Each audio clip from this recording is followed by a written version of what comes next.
tika lelo na yemba lelo ngolu ngolu na nzambe nalukaki ete mobali asepeli nanga. Nous passons à notre enseignement.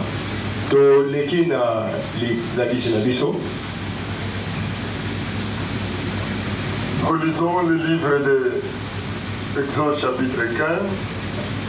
Nous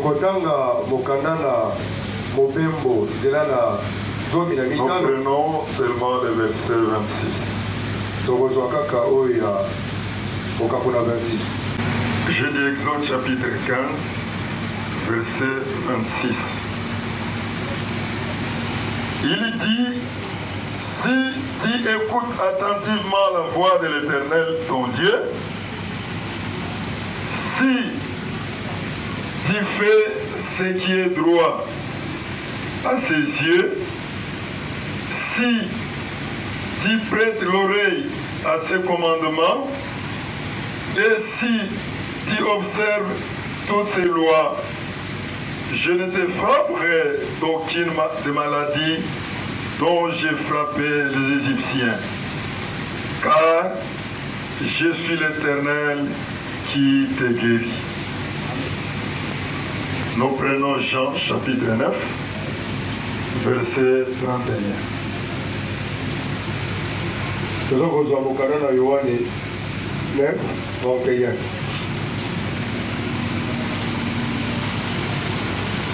Oui, le bien-aimé, lire. Je lis au nom de Jésus. Amen. Nous savons que Dieu n'exauce point les pécheurs. Mais si quelqu'un l'honore et fait sa volonté, c'est celui-là qui l'exauce. Nous savons que Dieu n'exauce pas les péchés. Dieu ne peut exaucer que celui qui l'honore.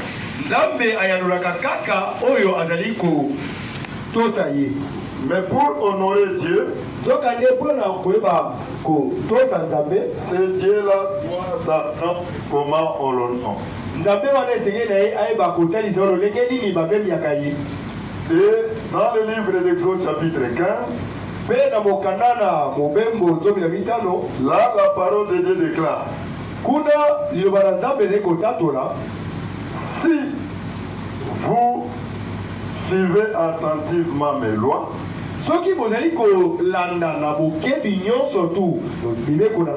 si vous obéissez à ma parole, alors Dieu dit la bénédiction vous suivra. La guérison sera votre partage. Partant de là, nous comprenons que pour que la guérison puisse être manifestée, il y a des exigences concernant la guérison de Jésus. Nous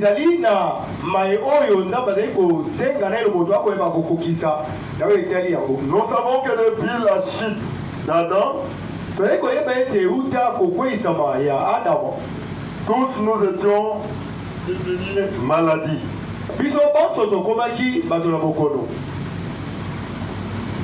Et nous avons parcouru les Écritures, nous sommes arrivés à trouver la solution, c'était l'homme de Jésus-Christ.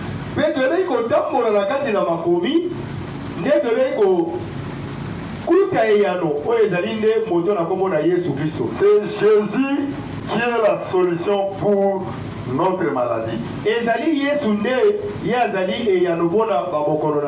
Amen, amen. Amen. Et nous avons démontré comment Jésus est devenu notre solution.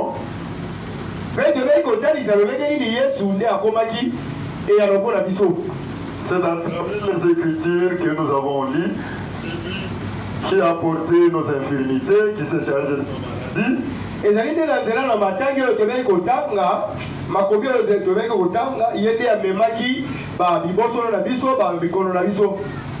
C'est C'est par ces meurtrissures que nous sommes guéris. C'est lui, l'homme qui a été pendu au bois. En allant au bois, Jésus a pris toute énorme malédiction.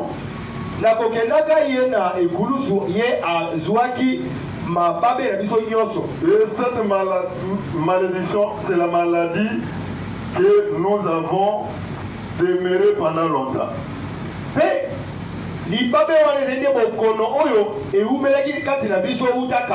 Maintenant, Jésus vient donner la solution à cette maladie.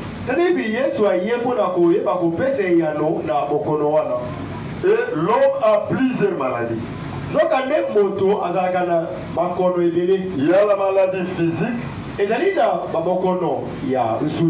morale, spirituelle, et tant d'autres. Et c'est Jésus qui nous guérit de toutes ces maladies. Et nous avons l'exigence pour être guéris.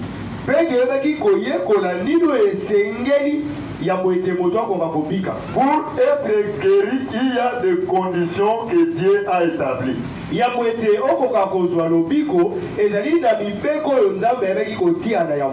Nous avons vu au premier point, il faut désirer cette guérison.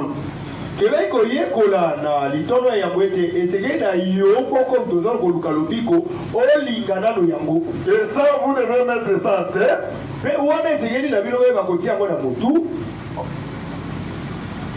Quelqu'un qui a besoin d'être guéri doit d'abord désirer cette guérison. On ne peut pas te donner ce que tu ne veux pas. Parce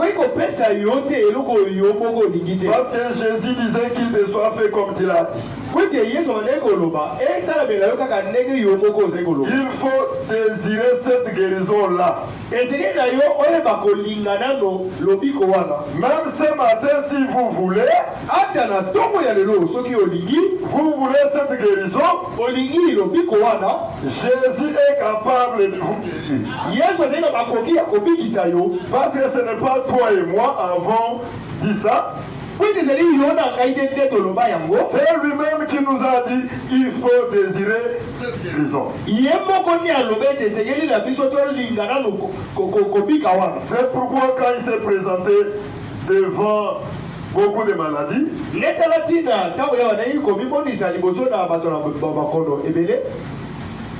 y a Bartimée, fils de Timée. Jésus lui a posé la question. Tu qui beaucoup? Que veux-tu que je fasse pour toi? Et la question dont nous nous posons,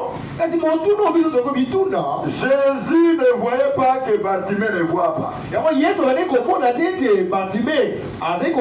Comment Jésus voit quelqu'un qui ne voit pas? Mais il lui pose la question, que veux-tu que je fasse pour toi? Jésus voulait voir si Bartimée désire réellement être guéri. Et si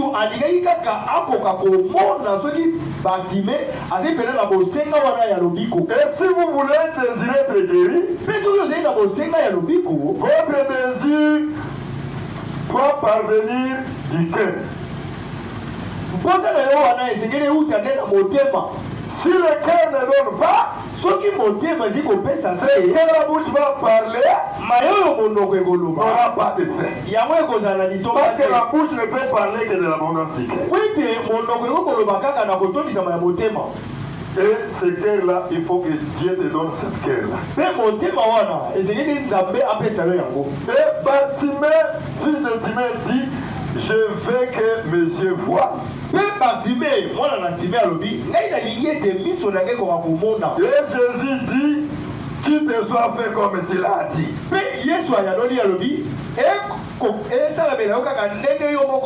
Et là, Jésus a vu la foi de Bartimée. Et deuxième critère, vous voulez être guéri, il faut avoir de l'obéissance à la parole de Dieu. Est-ce qu'il y a quelqu'un qui comprend?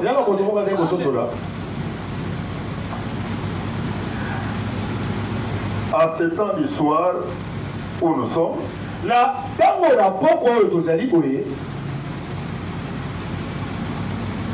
Jésus ne donne plus la guérison du favoritisme.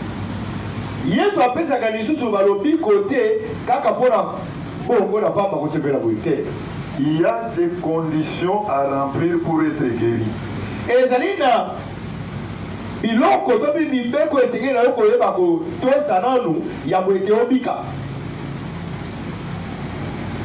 Parce que Jean 9:31 nous a dit, il ne peut exaucer que celui qui l'honore. Et Dieu ne peut pas contredire sa parole. Vous me servirez. Ensuite vient quoi? La bénédiction. La bénédiction ne peut pas précéder le service. C'est pourquoi il dit, si vous obéissez à mes lois, vous voyez là, il y a une condition.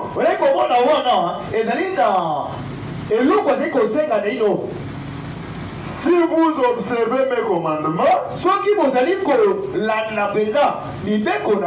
à ce moment-là, la guérison vient. Contrairement si vous n'obéissez pas ces commandements, il ne te guérit pas. C'est ça la logique de Dieu. C'est pourquoi, comme deuxième élément, en ce qui concerne ta guérison, il faut avoir une obéissance à la parole de Dieu. Vous allez constater dans toutes les Écritures saintes,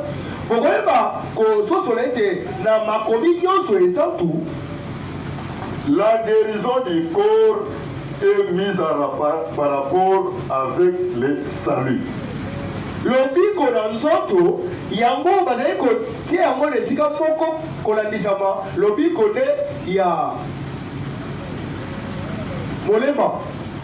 Très bien. Dans 3 Jean 2, vous verrez là-bas la parole de Dieu déclare, je souhaite que tu prospères à tous égards et tu sois en bonne santé comme prospère l'état de votre âme. Vous allez constater que la bonne santé est liée à l'état de l'âme. Selon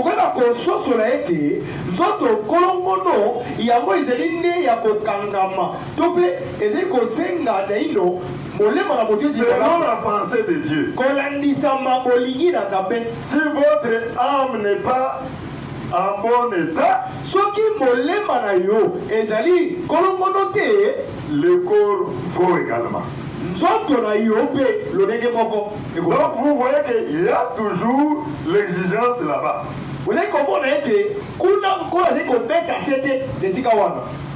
Vous savez, pour délivrer Israël dans la souffrance la plus totale d'Égypte,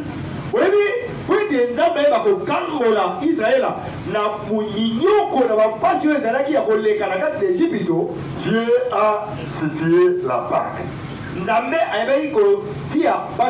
Là nous sommes dans Exode 12, 1 1 jusqu'à 11. Voilà, tu as dit dans mon canal, dans mon bembo, tu as dit parler dans Yambo. Son peuple en Israël souffrait.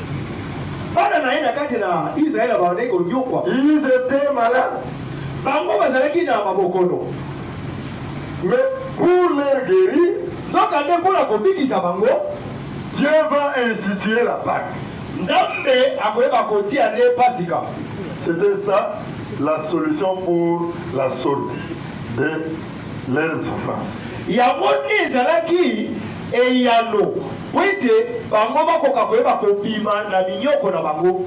Mais regarde ce que Dieu fait. Quand bien même Dieu a institué la Pâque, mais il donne toujours des conditions. Vous voulez être guéri de la maladie des Égyptiens qui vous a imposé?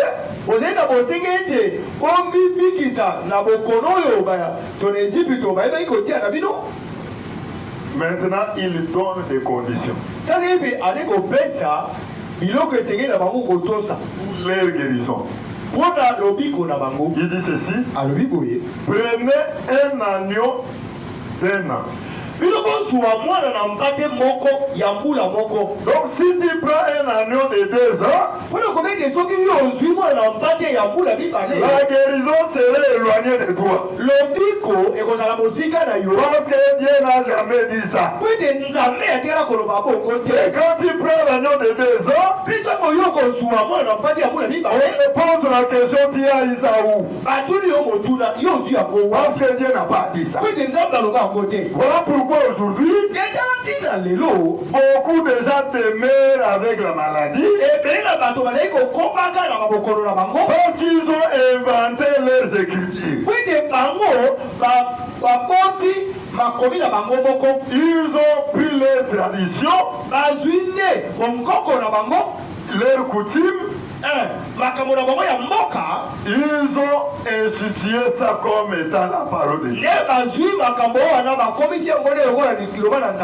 Ça, c'est dire autrement à Dieu que ma maladie demain.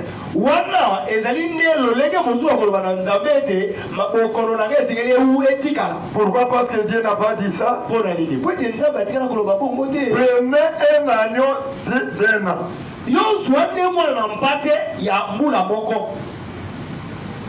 Vous tuez cet agneau.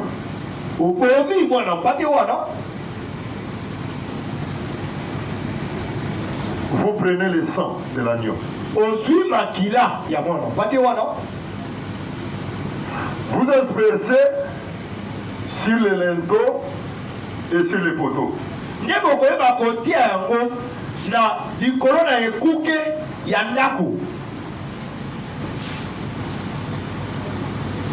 Et vous mangez en entièreté cet agneau avec les herbes amères. J'ai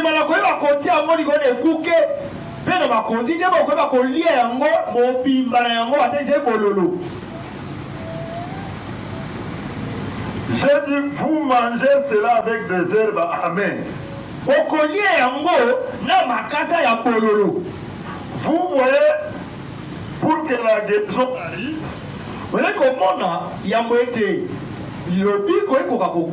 Dieu donne des conditions. C'est-à-dire, tout enfant d'Israël qui veut sortir de l'esclavagisme des Égyptiens,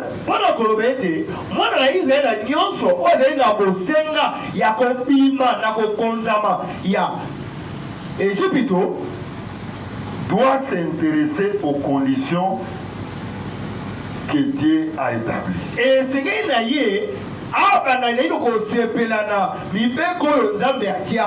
y a quelqu'un qui comprend? Oui, même aujourd'hui, il n'y a plus de cadeaux pour aller au ciel. On va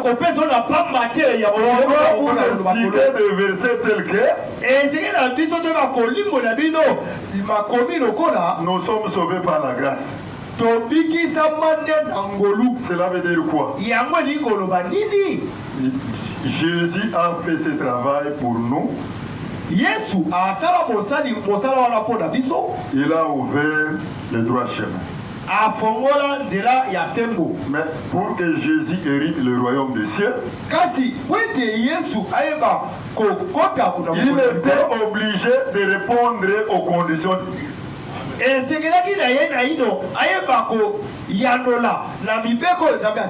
Si nous devons suivre les traces de notre Seigneur Jésus-Christ, s'il avait obéi aux conditions édictées par Dieu,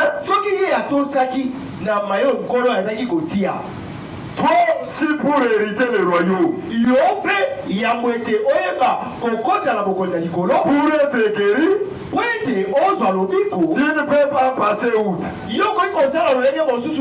Tu dois obéir à ces conditions-là.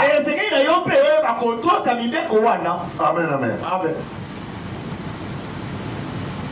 Et les enfants d'Israël étaient obligés de faire ça.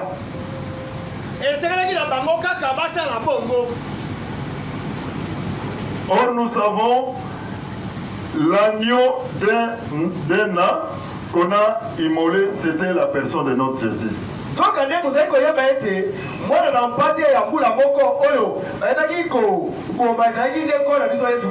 Parce que dans 1 Corinthiens 5, 7, l'apôtre Paul dit, Christ, notre Pâque, a été immolé.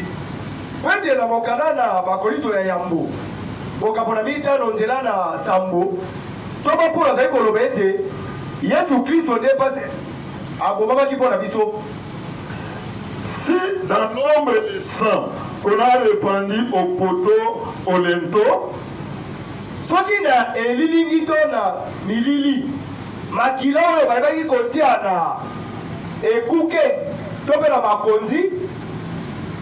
représentait quelque chose pour Israël,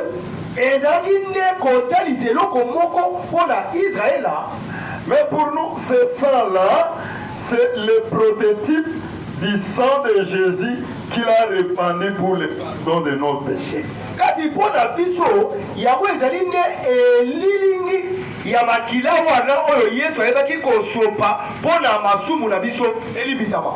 Le corps de l'agneau,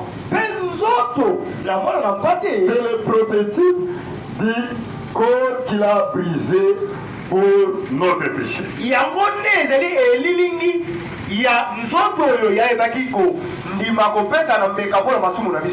Si Israël a cru à ce sang,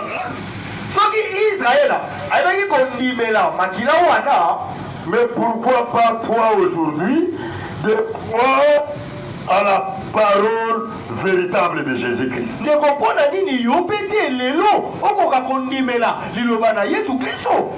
Parce que la parole de Jésus-Christ s'appelle le sang.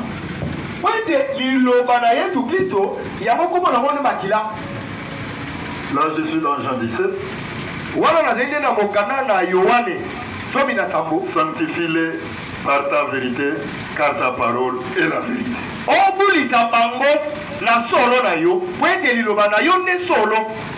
Sans la prédication de la foi, il n'y aura pas le pardon des péchés. Dieu ne peut pas guérir un homme péché. Vous verrez même quand Adam a désobéi au commandement de Dieu,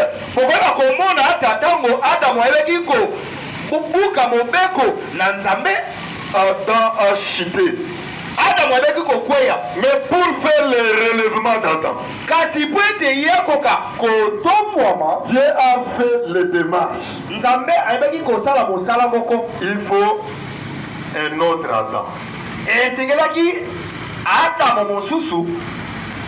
Là où il verra que cet Adam a le sang pire.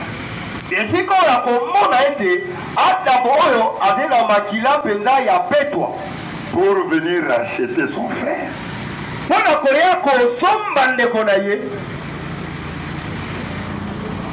Pour que l'Adam chuté soit guéri. La condition, payer le sang. kofuta makila. Je vous dis, mes frères, Dans cette dispensation de la grâce, na lilakizi oyo ya ngolu ta guérison, lobiko na yo est fonction de ton obéissance à la parole de Dieu.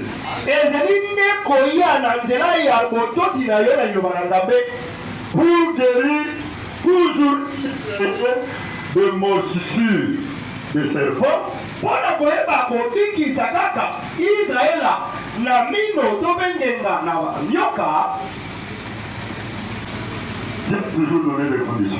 Nzambe apesaki kaka nde mibeko. Là, Israël était malade.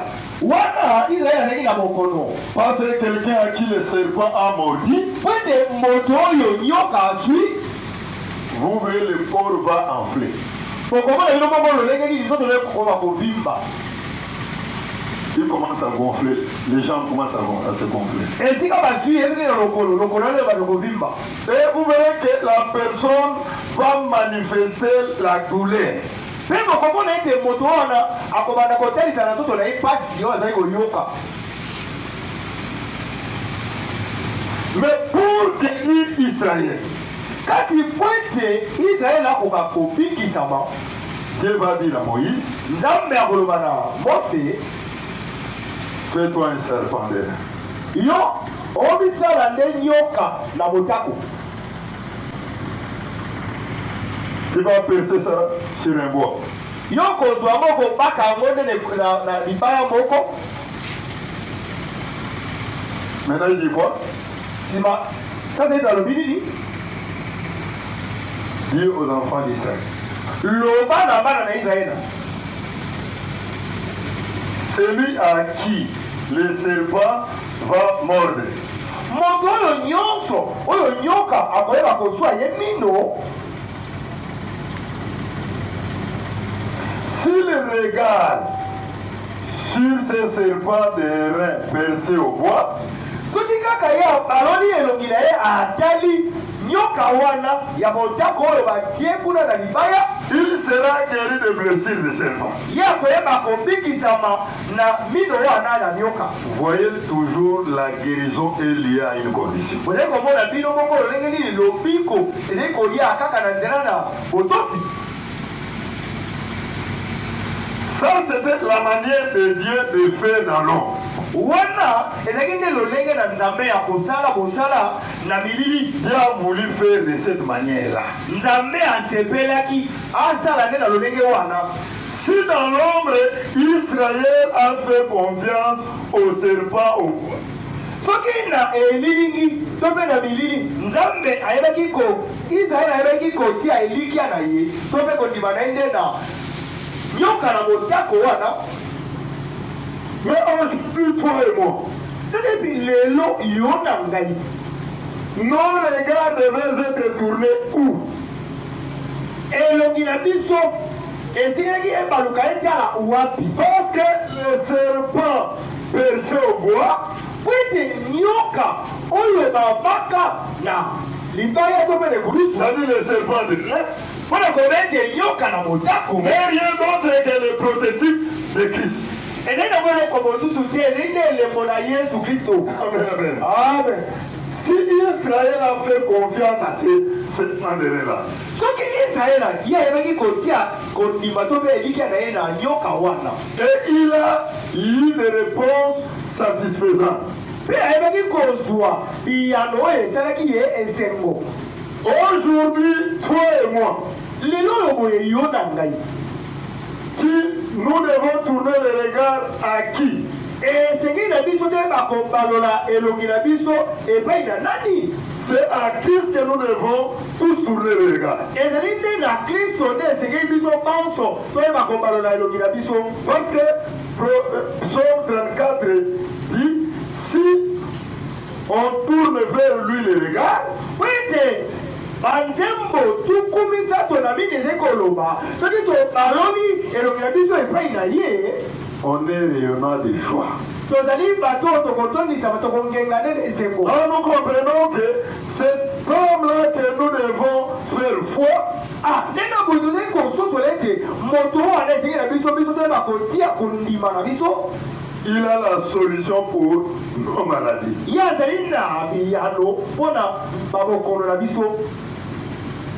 Tu ne recevras jamais la foi en regardant tes plaies.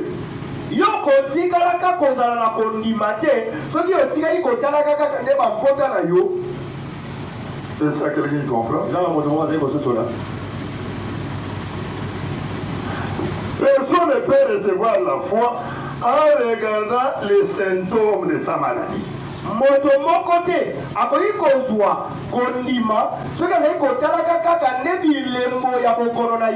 Vous voulez être sauvé? Regardez l'homme à qui Dieu a donné la solution de la maladie. Et cet homme-là, c'est Jésus-Christ.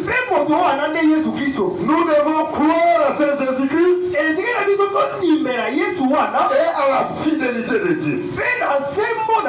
Parce que Dieu est fidèle à sa parole.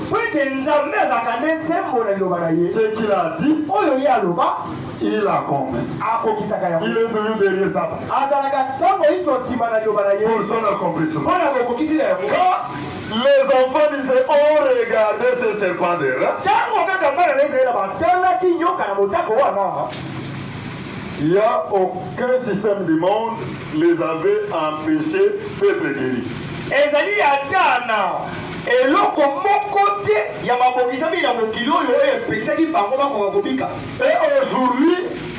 aujourd'hui, si toi aussi tu es obéissant au commandement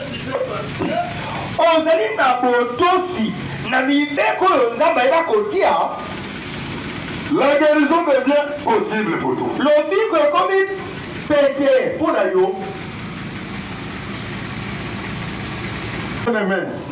Il n'y a pas une guérison, il y a Ophélie. Si vous êtes enfant de Dieu, vous êtes malade.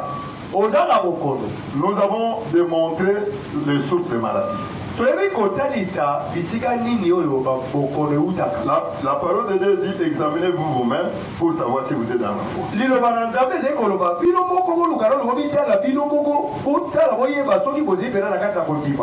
La provenance de cette maladie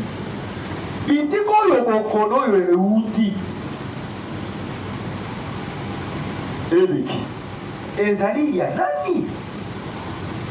Dieu m'a mis cette maladie pour sa gloire, ou Dieu a mis cette maladie pour me corriger.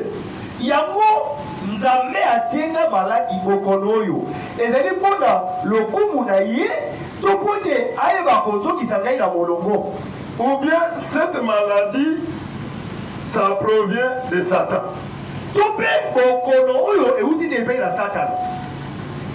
Ou bien cette maladie, c'est ma manière malsaine de vivre.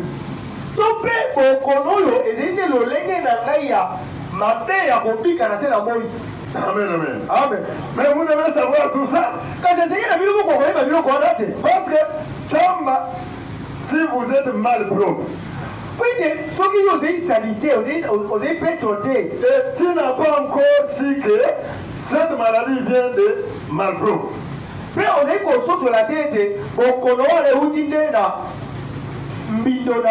Tu vas faire des jeûnes. Dieu ne t'exaucera pas. Parce que tu as ta... La solution pour toi, tu dois respecter l'hygiène. Là, Dieu ne te demande pas de faire des jeûnes. Tu feras tant de jeûnes. Mais quand tu ne comprends pas la provenance de cette maladie,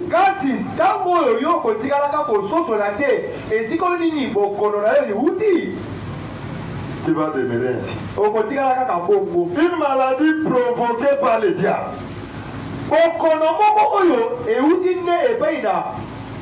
Satan. Quelle est la solution donnée par Dieu? Et il y a un principe. Une maladie que Dieu a mis pour sa gloire. Il faut être capable de savoir la solution doit venir de qui. Et c'est que d'ailleurs, on a la makoki. Il y a qu'on soit sur le yéba. Et il y a un ango, c'est que nous n'avons pas nani. Une maladie que Dieu t'a mis pour ta correction.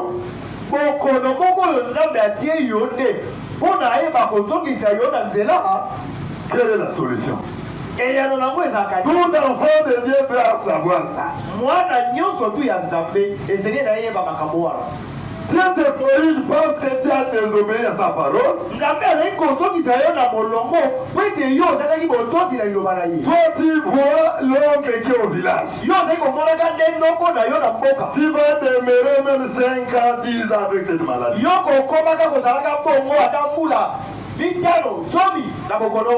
que vous voyez l'oncle du village, le Dieu voit ta désobéissance à sa parole. À moins par sa grâce, il peut venir te souffler.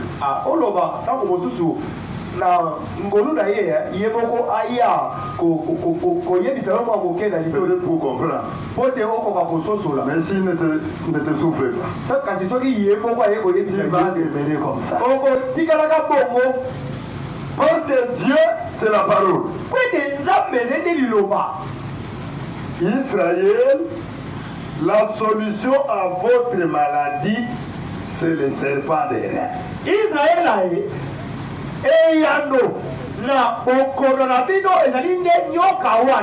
parce que la condition dictée par Dieu, c'est l'obéissance à sa parole. Et Israël, pour être guéri, devait respecter ce que Dieu avait dit à travers Moïse.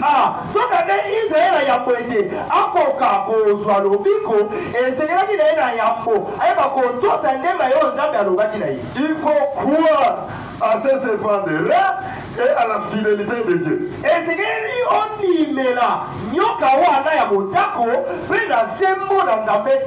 C'est comme nous avons dit, aujourd'hui, ce serpent de reins, ce n'est pas le poids comme ça physique, mais c'est la parole.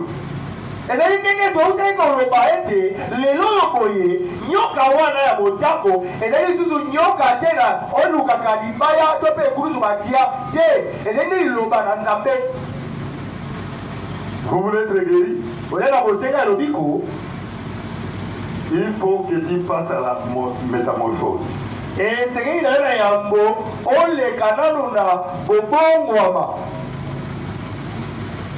Ne peut être guéri véritablement de la part de Dieu ceux qui croient en Jésus-Christ.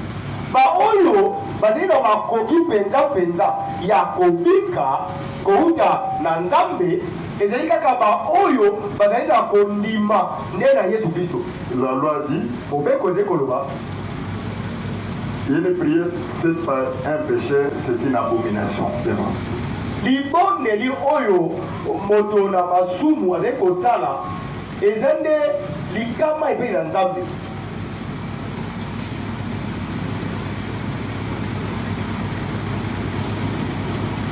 Somme dit, tant que je me suis tué, tant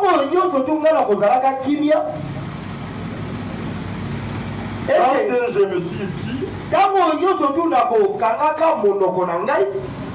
mes os se consument.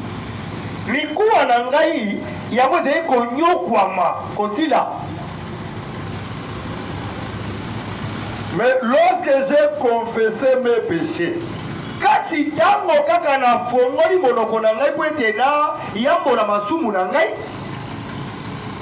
j'ai eu la paix de Dieu.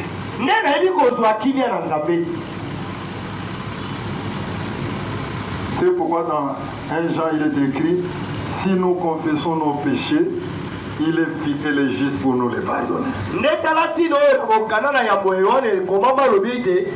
soki toyebi koyambola masumu na biso nkolo azali sembo pepene po ete ayeba kobikisa biso na masumu na biso. La parole de Dieu dit, celui qui est en moi est plus fort que celui qui est dans les mondes. liloba na nzambe ezali koloba boye oyo azali kati na nga aleki makasi oyo azali na kati ya mokili oyo. Celui qui est en toi, c'est qui?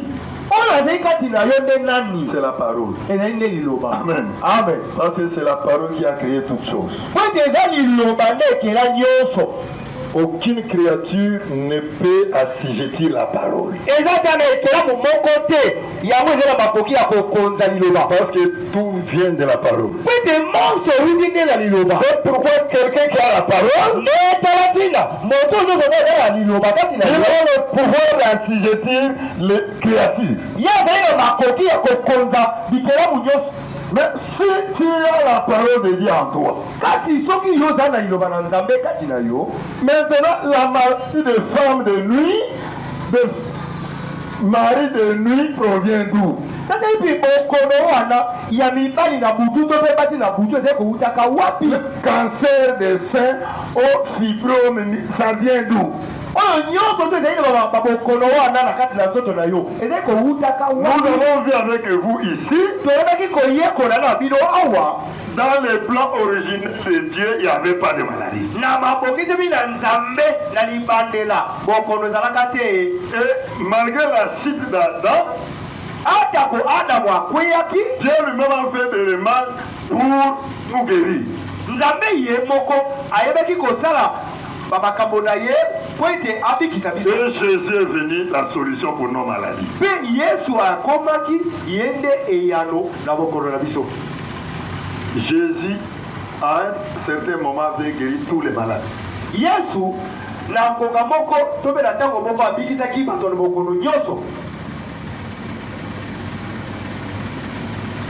Il allait de campement en campement abandaki kokende na bipimelo na bipimelo sans le match, kobikisaka bato na bokono, ressuscitant les morts.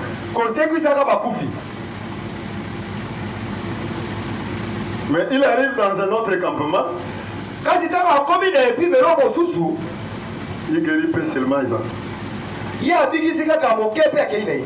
Les habitants de Jérusalem étaient désobéissants à sa parole. bato babandaki kovanda na engumba na yerusaleme bazalaki na botosi te na liloba na ye. Pourquoi il n'a pas fait beaucoup de miracles là-bas? nde tala ntina kuna azalaki makambosi mingi Les te. gens qui ne respectent pas ma parole, bato bazali kotosa liloba na ngai ils te ne méritent pas la bénédiction de mon Père. bango balongobani te na kozwa lobiko na tata na ngai. C'est pourquoi Paul a dit, nde tala ntina mpona alobaki cette parole de guérison était prévue pour vous d'abord.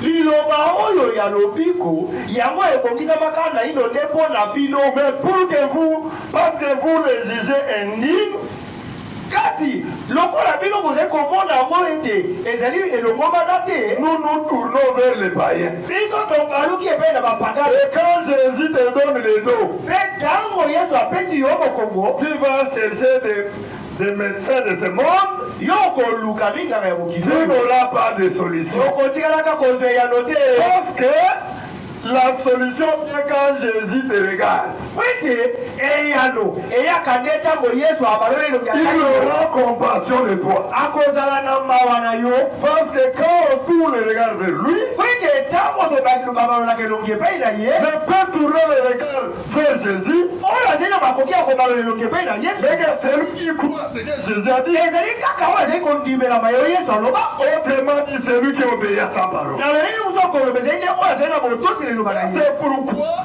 Proverbe avait déjà prédit cela. netala ntina masese alobelaki yango Celui qui va faire confiance à ma parole, oyo akotia elikia na liloba na ngai son regard ne sera pas confus. elongi na ye ekoyokisa masoni te. Au contraire, ça va resplendir. kutu yango ekozwa nde kongenga. Parce que celui qui obéit à mes lois, kwete oyo nyonso tu azali kotosa mibeko na ngai je lui dirai, passe derrière moi, c'est moi qui va combattre pour toi. nakoloba na ye yo leka na nsima na ngai ngai moko nde nakobunda na esika na yo. Il y a toi. nani oyo azali kati na yo Tu peux aller dans une maison de homme fort. Vous les liez sans auparavant les dompter. Pour les voler, il faut d'abord les dompter, les pieds. Et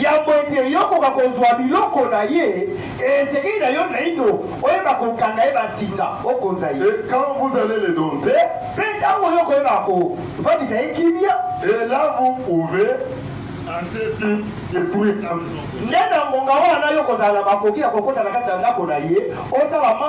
Maintenant la question dont nous nous posons, es-tu enfant de Dieu? Avez-vous son esprit? Si vous êtes né de nouveau et que Jésus respire bien en toi, les maris de nuit vont entrer où? Dans quelle porte? Il va entrer où? L'homme fort est en train de veiller.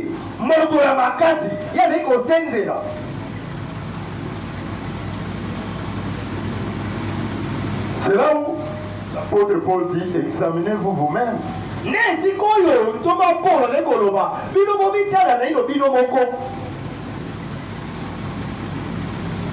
Une seule dans le Seigneur, qui est au service de Dieu. Dans ce grèves, on les lit avec le corps.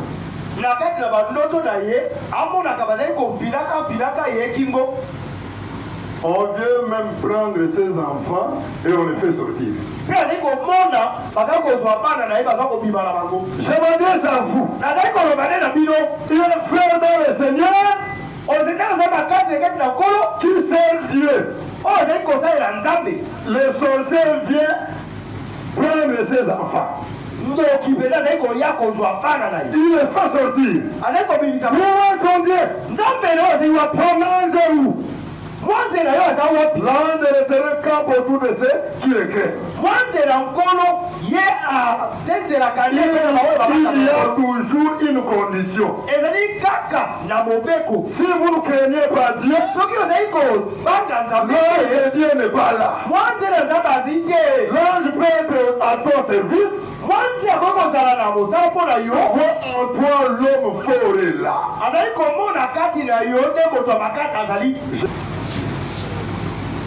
Est-ce qu'il y a quelqu'un qui comprend? Ne donnez pas accès au diable. Donc je comprends, un enfant de Dieu d'Israël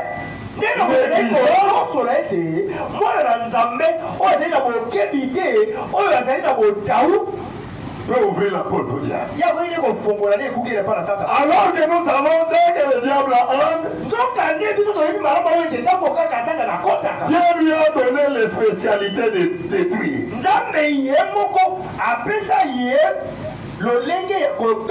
Mais il va détruire parce que vous lui avez donné l'ouverture. Comment imaginez-vous quelqu'un qui est en Christ, il est devenu une nouvelle créature. Toutes les choses anciennes sont passées. Il vit dans une nouveauté de vie.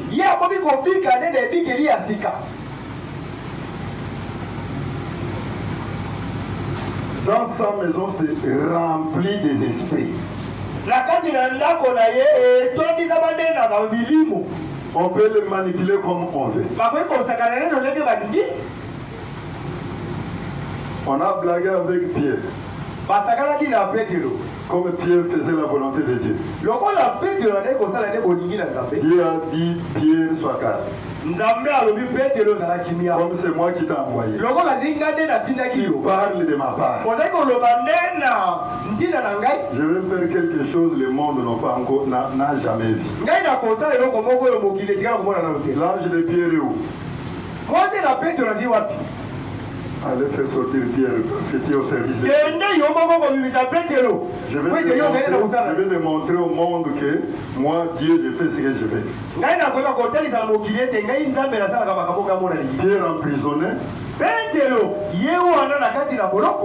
L'ange laisse leur porte avec des clés fermées.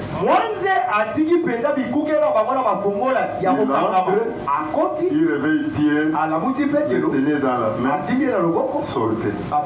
On laisse leur porte fermée comme cela.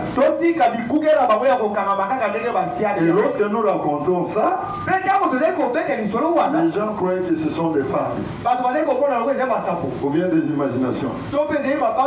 C'était au temps des apôtres. Ils ont vécu ça. Ce n'était pas quelque chose d'imaginaire. C'est le vécu. Quelque chose de pratique. L'ange est entré dans la maison, il a pris Pierre, il lui a fait sortir de la maison. Sans chercher les clés pour ouvrir. Sans que l'ange cherche les clés pour ouvrir la porte. Ça c'est Dieu dans sa divinité. Parce que l'ange a double nature. Il peut être physique. Il se manifeste soit spirituellement, soit physiquement comme ça. Et c'est lui que Dieu a mis à ton service. Maintenant, quand cet esprit vient pour terrasser la nuit, où est ton âme? Ton ange est où? Parce que son rôle, c'est d'arracher les enfants de Dieu au danger.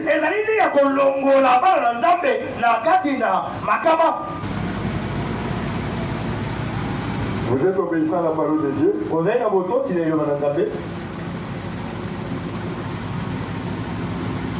L'une des exigences de Dieu pour la guérison, c'est l'obéissance à sa parole.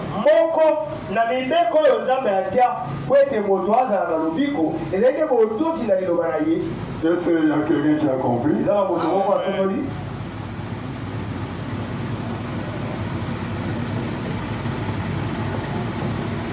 Je vais demander à quelqu'un.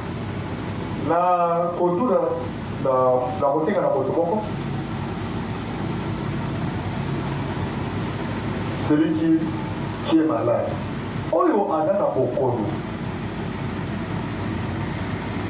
Que ce soit la maladie physique ou spirituelle.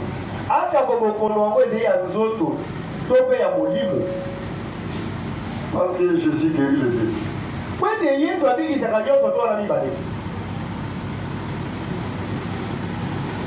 Celui qui sent lui qu'il est malade.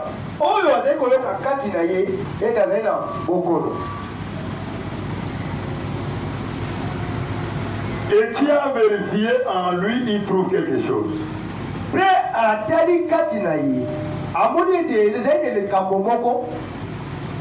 Qui n'honore pas Dieu.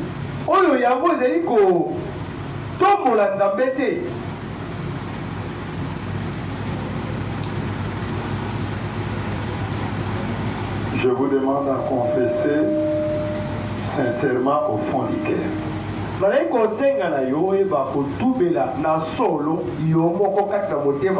Beaucoup cherchent le miracle, voient le miracle.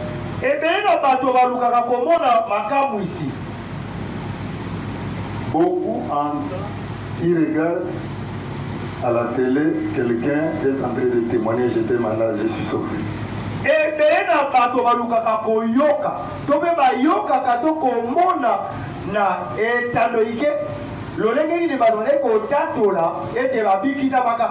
Aujourd'hui, Jésus vous a donné sur l'équation.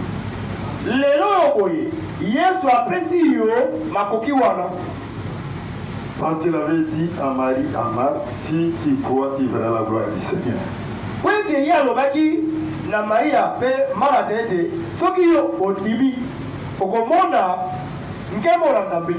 Si tu crois à cette parole, que vraiment c'est la parole de vérité venant de Dieu,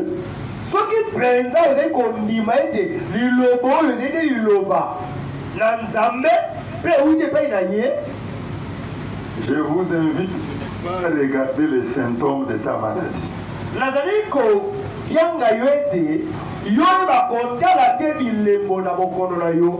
Ne regarde pas la durée qu'a fait la maladie. Ne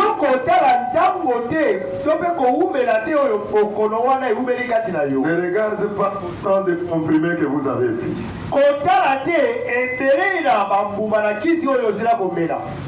Dieu n'avait pas dit à Israël de regarder les plaies, des morsissures des serpents, mais Dieu a dit à Israël de regarder les serpents derrière.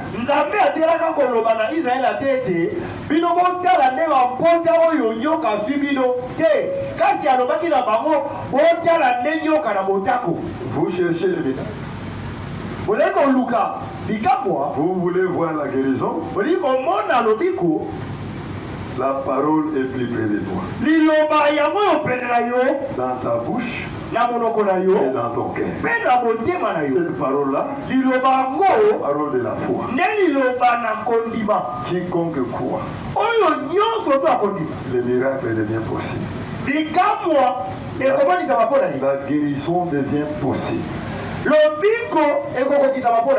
Dieu, à travers Moïse, a élevé les serpents terrain pour Israël.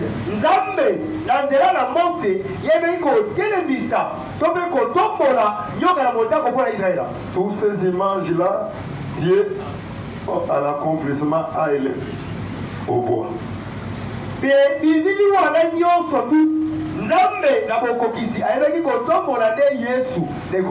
Aujourd'hui, c'est la parole de la vérité qui est élevée devant vous.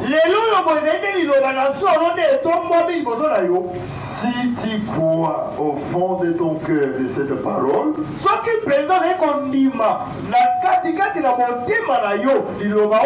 Dieu est prêt à vous accorder la guérison.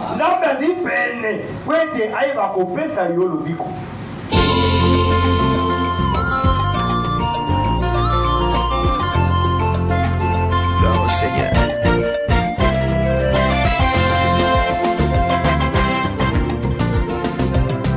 Mbotika lelo na yemba lelo.